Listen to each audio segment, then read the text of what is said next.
So speaking of the government taking some action against software companies, there was also news about the Biden administration actually outright banning the sale of Kaspersky. I can never say their name. Kaspersky software. Kaspersky. Yeah. So yeah, I thought this one. I'm not a security guy, but I'm curious what you felt this represented. Yeah, so yeah, I'm not a security guy either, but Kaspersky is a brand name in the security world. It is not a secret that Kaspersky Antivirus software is all over the place, as well as other security products that they have. And the Biden administration is basically saying we are going to ban the sale of this software in the United States, flat out, period.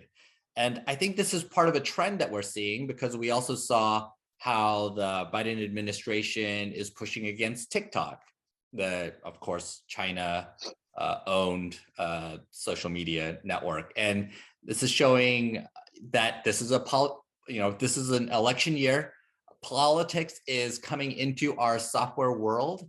And this is a time to start looking at what software companies you're working with, what solutions you're using, and where you might have some inadvertent geopolitical risk at stake, even with solutions that might be air-gapped. They might otherwise be protected from the rest of your resources. You're going to have to start looking at where your sources are, your software is headquartered, as well as where they might have developers. There's a lot of risk going on here, not necessarily for what you perceive to be risk, but things that might get shut down for political reasons. This is going to be a wacky year. Yeah, and I would argue that I don't know that this is temporary. I think that we are, I have largely been a world economy kind of person, and I have long believed that that the more we trade and the more open we are, that drives capitalism and democracy and security. But China and Russia in particular have proven that not to be the case. And so I don't see that this, regardless of who wins our election in the US, I think we're going to see this becoming a persistent issue.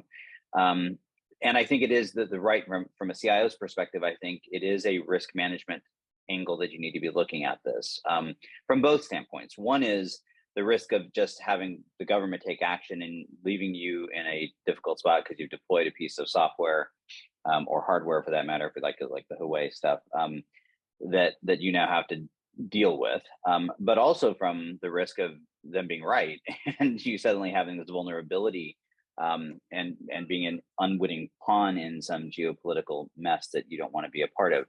So I do think it's a legitimate issue. I think we're gonna, and I mean, I read the Kaspersky, I can't remember the name, the company's response and saying, we have nothing to do with it. But I think, there's ample evidence that both China and Russia are not afraid to, yield very hard leverage against, what would ostensibly be private companies to subject their will to them. So I think it's a legitimate concern, whether or not the ban is an overreach or not. I think as a CIO, I would be looking very hard at anything. And I think we're going to see the legitimate companies in China and Russia increasingly move to decentralize their operations and establish out-of-country headquarters to try to mitigate this. And I think those will be the right moves. So, I think, we've seen this before, but I think it's a legitimate risk. And I think as a CIO, it's something you need to be looking at very specifically. Yes, and those vendors that may be providing necessary services, you have to ask them at this point, what are you doing to provide, call it the equivalent of TikTok US, or is there going to be a Kaspersky US arm that is separated from the Russian or Chinese arm? Because right.